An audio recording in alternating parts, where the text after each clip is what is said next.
Hello everyone, welcome back to my channel, or welcome for the first time if you're new. As you can see, this is part 3 of a series. I am hoping there will only be 4 parts, but with the way things have been going, it's possible there might be 5, but I will try my best to keep it to 4. Next year, I definitely will plan better so that I can have all my Halloween stuff done, I don't know, maybe before Halloween. But if you're like me, you like spooky things all the time, so you'll probably still enjoy finishing out this series, even if it does continue past Halloween. But I will try my best to make sure that it doesn't. This part, as in part 2, is mostly just me decorating and letting you know what products I'm using to do that. If you want to see how the main structure was built and the technical parts of it, that's in part 1. But part 1 does also contain some decorating, as you can see in this picture. So if you haven't watched the other 2, I would recommend doing so. The links are down in the description. And I think that's it. So without further dudes, let's go waste some talent. In a moment, I'm going to be creating some shelves, and I'm going to be using this giant craft stick and this wood dowel from Walmart to do that. But first, I want to put a little bit of aging onto this corner that I'm going to be working on. I'm using some archival or distress inks. They're from Ranger, who makes archival, but they're Tim Holtz distress inks. And I'm using some Mod Podge to stick on a piece of ephemera. This is Tim Holtz ephemera from a Halloween pack. This furniture repair marker came from the dollar store, Dollar Tree specifically, and I'm going to use that to stain the shelves. And I'm just carving into them a little bit to make it look more like wood before I stain it and attach it to the project. To attach these, I'm going to use a combination of wood glue and hot glue. The wood glue gives you the long-term hold, the hot glue gives you the quick hold, so you can keep working and not have to wait for glue to dry. I'm sure everybody knows that, but everybody always says it, I think, in case someone's new, so I'm going to say it too. For these bottles, I got dollar store bottles and filled them with some dried flowers, and I Mod Podged on some Tim Holtz ephemera as labels. These books are from Tim Holtz. You get the covers in the ephemera pack and you fill them up with whatever pages you want. In this case, I used thin cardboard. And then I just replaced some of the caps. These bottles come with cork caps, but I replaced one with a bead and one with another bit of jewelry that I had. This skeleton is from the Dollar Tree. It's one of those garlands that you can buy at Halloween time. I just cut its head off and its legs and arms. And these frames I made, the frames I have a mold for, so I made those out of hot glue, and then I filled it with doll parts and UV resin.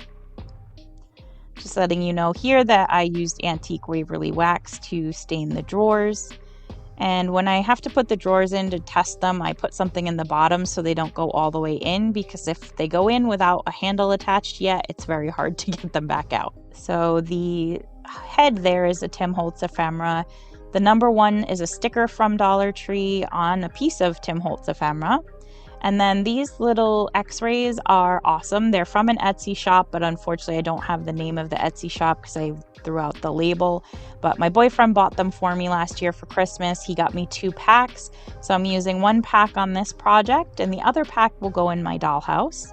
And they're just printed on photo paper.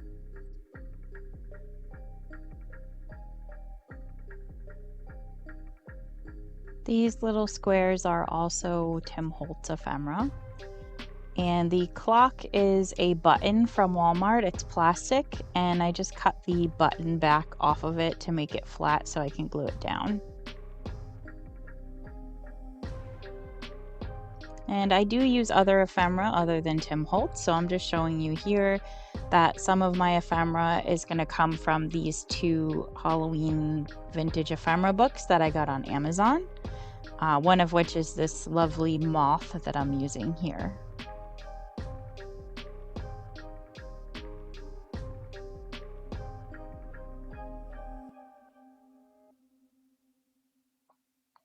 These are some more bottles from the dollar store that I filled with UV resin. The green one has some green mica powder and yellow beads in it, and the yellow one is just mica powder. And this little plastic number 3 came from Dollar General. There was a pack of numbers that look like the magnet numbers, but they actually didn't have magnets in them. They're just for kids to learn to count with, I guess. And there's the head that I cut off that skeleton. And as you can see here, sometimes you put things down and you decide you want to move them. So one of the benefits of making things look aged is that you can move things around and it doesn't matter if they get ripped and weird because it kind of goes with the theme. Also, Mr. Exposed Chest Cavity here is a Tim Holtz ephemera, as well as these little pieces that I'm gluing down onto the shelf.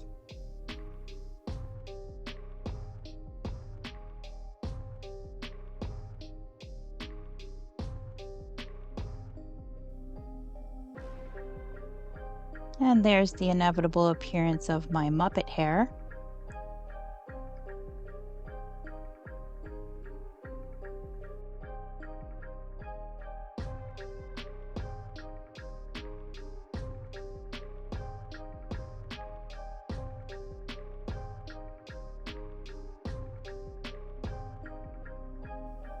Both of these pieces are Tim Holtz also. I'd cut the skeleton out of another piece of ephemera, but I always keep the scraps because I use them for stuff later. So you will see later that I use his legs that I cut off for something else. And here I lost some footage of me finishing up the drawers. So you can see I did add a few more ephemera bits like that photograph there. And now I'm adding these ruler measurements. They came from some Dollar Tree rulers. The wood rulers have these strips on them that peel right off. So those are always fun because you can use the rulers as wood for projects that you need wood sticks for, but then you can also use the numbers as ephemera. This knife might look familiar because it's from the game Clue. I just added some metallic paints to it so that it's not just all solid silver. Now these are plastic gears. They were in the buttons section of Walmart, so I guess they're supposed to be buttons, but they just look like gears. And I wanted to add some more 3D elements to this, so I thought those would look cool. I don't know if they're particularly Mad Doctor-ish, but I think they look good. And those were more books that I made from those Tim Holtz covers. This is a piece of paper I aged by wrinkling it and soaking it in some inks. Well, actually, technically, I soaked it in some washes from the Black Magic Craft recipe, which I will use a little bit later on as well. And as I always say, if you want to know how to make it, look up the Black Magic Craft video on washes. And then I just turned that into a little scroll with some string, and I was adding some inks to it to try to make the string a little less bright white. One of the things I love about these plastic gears is you can easily cut them in half if you need to, versus the metal ones, which I also have and love, but you can't really cut those unless you had the right tools to do so. So these are pretty cool. So you can kind of just snip through them with scissors with a little bit of work. Just be careful. This is a sticker from the 2022 Tim Holtz Halloween sticker book. It says Life and Death. With these gears that I'm cutting as well, I will paint the edge there later so it doesn't have that white plastic edge showing.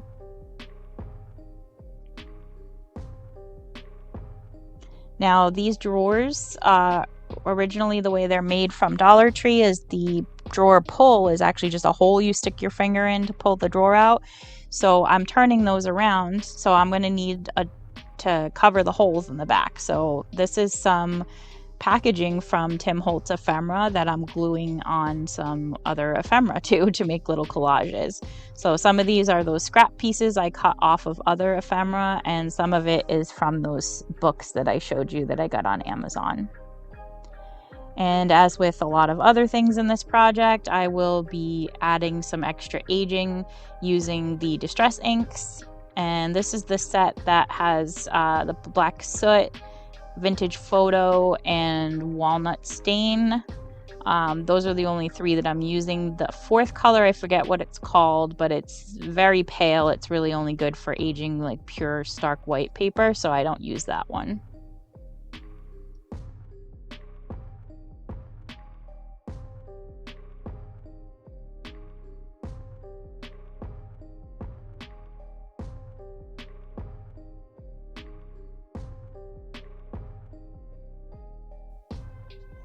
To attach these to the back of the drawer, I'm using wood glue because I want to make sure that the bond is really nice and strong.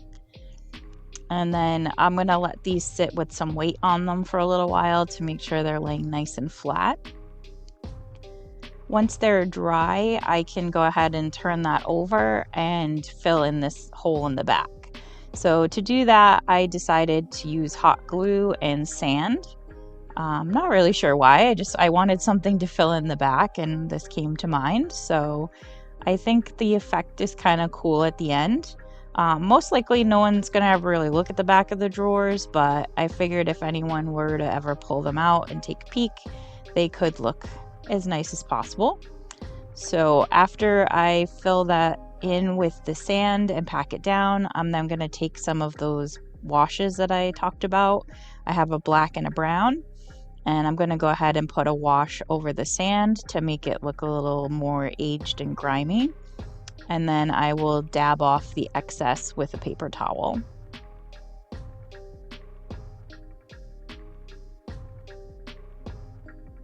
And then just to add some more prettiness, I'm using a dotting tool to add some copper dots around the edge of the shape. This particular box has a flower. Some of the other ones have a heart shape. There may be others. I think there are some that are butterflies too, but I think I only used hearts and flowers in this project. And then I'm also just dry brushing some of that copper onto the sand as well.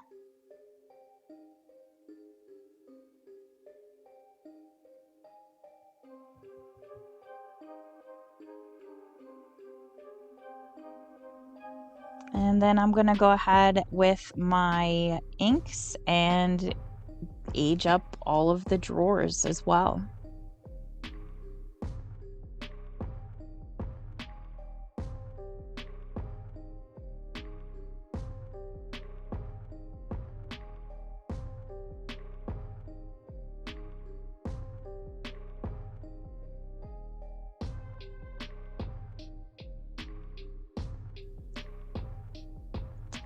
Now I'm taking those black and brown washes that I keep talking about, and I'm gonna go ahead and just do that a little bit of everywhere.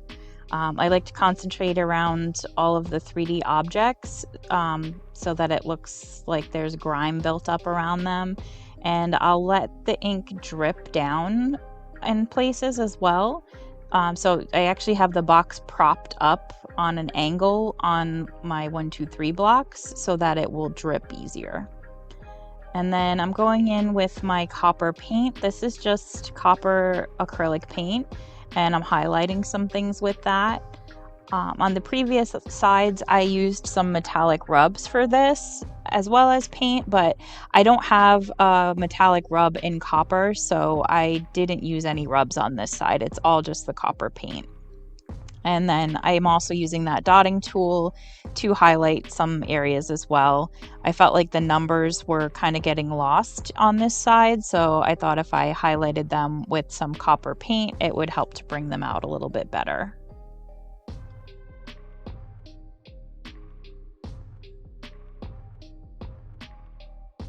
I thought this one was not really showing up well enough, so I'm using some metallic black paint by Arteza called Fancy Black. So it's black with like a goldish sort of reflect to it, but it comes out looking sort of like an antique bronze, which I really like. So I filled in the one with that, and then I will also add the copper paint dots to that when it dries. And then I'm just going through again with the copper paint and highlighting some things with that to make them stand out a bit more. I'll also use that fancy black on the cut edges of the gears to hide the white plastic that was exposed from cutting it. That color really kind of blends in really well with the color that the gears already were to begin with. Let's finish off with some brown wash, and I will do that inside the drawers as well onto those little collages I made in the back. And I also, as you can see there, put some fancy black in the cracks of the drawers to kind of make them look gross and moldy.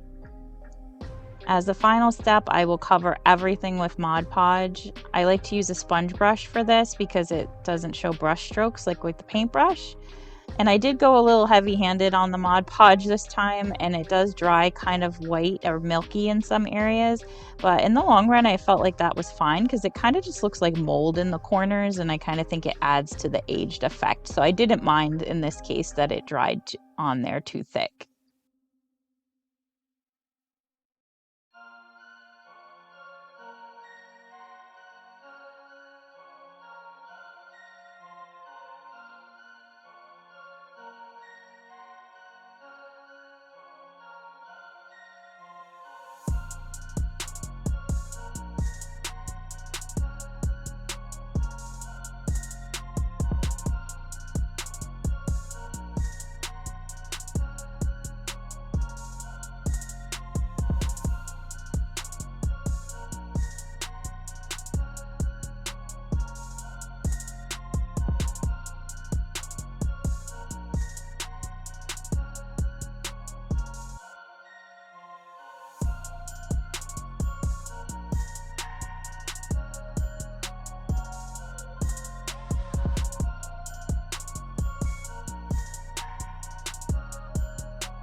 So that is it for side number 3 or video number 3, however you want to call it. Again, I apologize for this being a long series.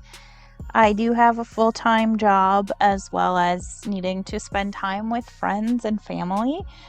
Did a lot of fun stuff this month. My friends and I have an annual pumpkin carving party, so I went to that. I've been trying to watch some horror movies. I had to watch Hocus Pocus 2, of course, as well. You know, I wanted to enjoy October in addition to also trying to put up content. So next year, better planning, make my videos earlier, maybe take October off to just enjoy the whole month as a resting period, but you know, we'll see. I'm still learning this YouTube thing, so I will learn and grow as we go, and I hope that you guys enjoy what I'm doing and stick with me and want to see that learning growing process. Of course, I also hope that I give you some inspiration of cool things to make.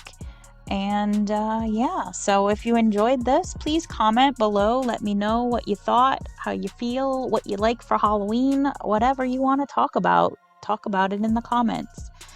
Please like and subscribe because that obviously helps out your channel, as everyone knows. So Anyways, that's it for this one. I will be back soon with part 4.